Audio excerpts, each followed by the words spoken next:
Hello everyone, I am Ajay Kumar Behra, industry expert from 9cent.com.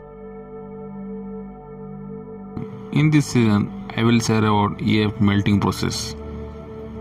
Melting process generally consists of the following activities in order: repair of refractory lining of the furnace in hot condition by fettling, electrode adjustment, replacement with a new column, scrap charging into the furnace by scrap bucket and crane, operation of EF in stages of boring, melting, refining and tapping. For boring, short arc length is used. For melting, longer arc length with maximum power is used.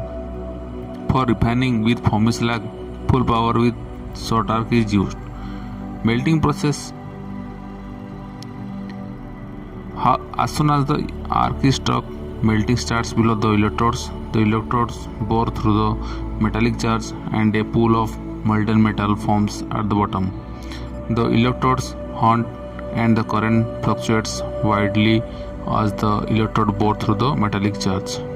The arc stabilizes when the charge below the electrodes melt completely. The furnace noise also subsides. The mode of heat transfer from the electric arc to the environment with regard to the economic operation of the furnace. Further melting takes place by radiation of heat from this molten pool as well as from the arc, and also at the electrical resistance offered by the scrap charge. The melting may be hastened by forcing the unmelted stock from the banks into the molten pool, either by mechanical dabbling or by rotating the hearth by a few degrees. During melting, silicon, manganese, carbon, phosphorus, etc. are oxidized in varying degrees and form the fast slag. As lime gradually dissolves in the slag, its basicity increases. Melting operation: the boring operation absorbs approximately 6% to 10% of total power. During melting with long arc, approximately 75 to 80% of the total power supplied is consumed with full transformer power. Thus, remaining 10% to 15% of the total energy supplied is consumed during refining stage with lower voltage, that is shorter arc length and foamy slag at that time. The electric arc furnace is a very efficient melting machine during the meltdown period. The use of coke, anthracite or met coke injection along with oxygen and use of foamy slags are two important modifications that have been adopted to improve upon the electric energy efficiency of arc furnace operation. Coke is injected even during melting immediately after a small pool of molten metal is formed to hasten melting.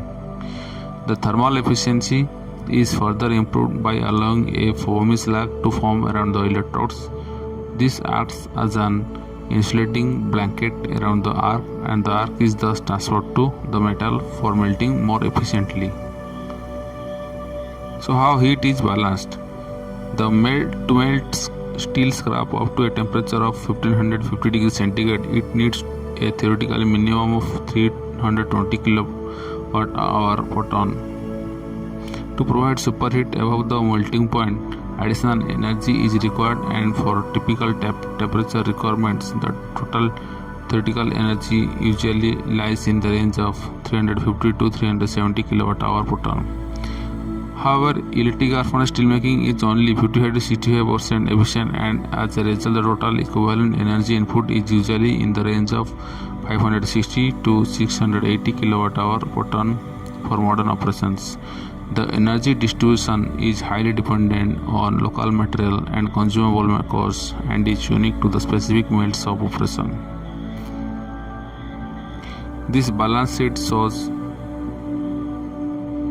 of both older and more modern electric arc furnaces, of ultra high power furnaces and low to medium power furnaces, with having inputs electrical energy burners, chemical reactions, with specific comparisons, and according to that output comparison also given within this UHP furnace and low to medium power furnaces, with having very different proportions: steel, slag, cooling water, miscellaneous of gas.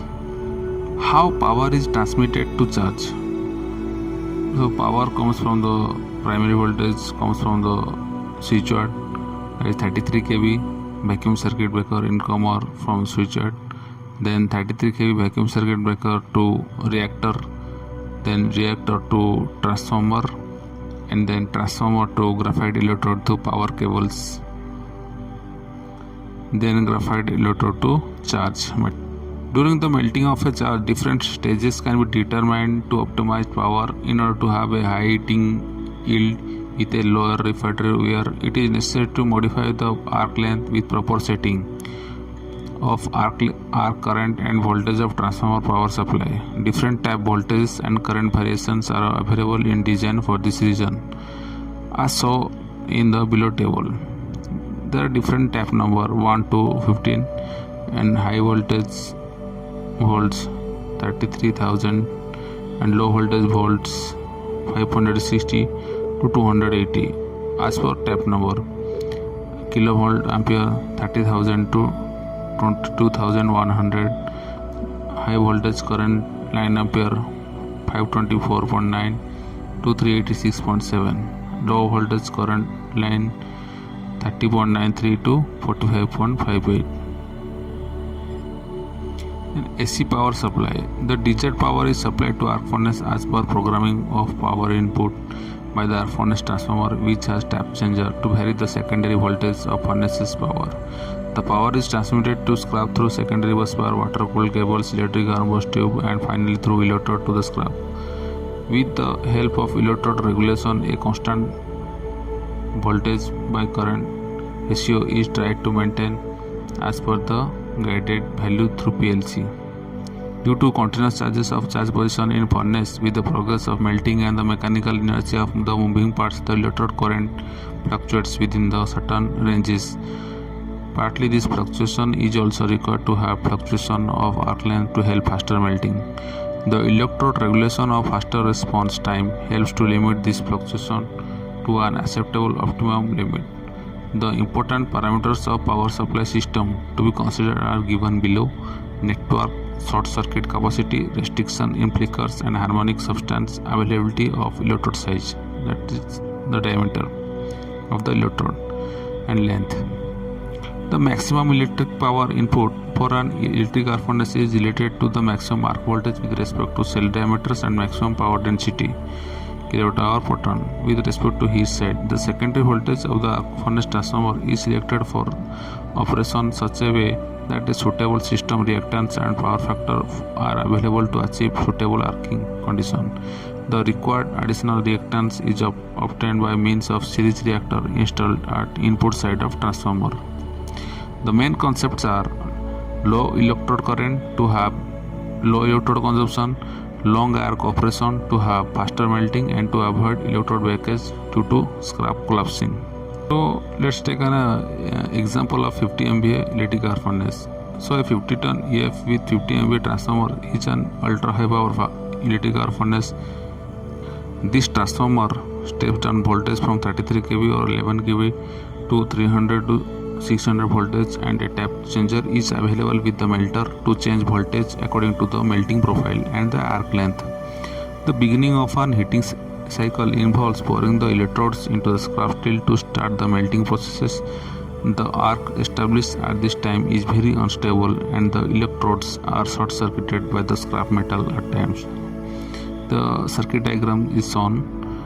During the melting period, the arc length changes as a result of the electromagnetic force and the continuous movement of the molten pool.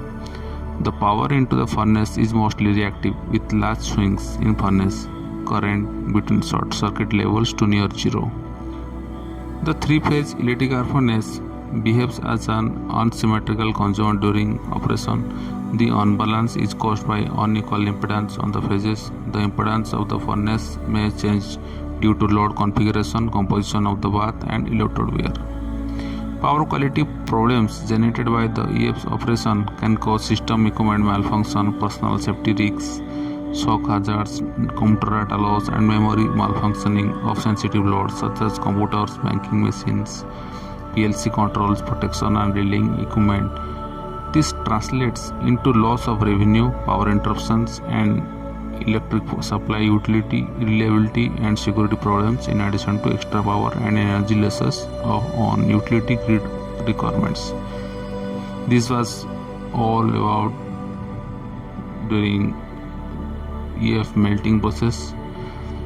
And thank you for watching.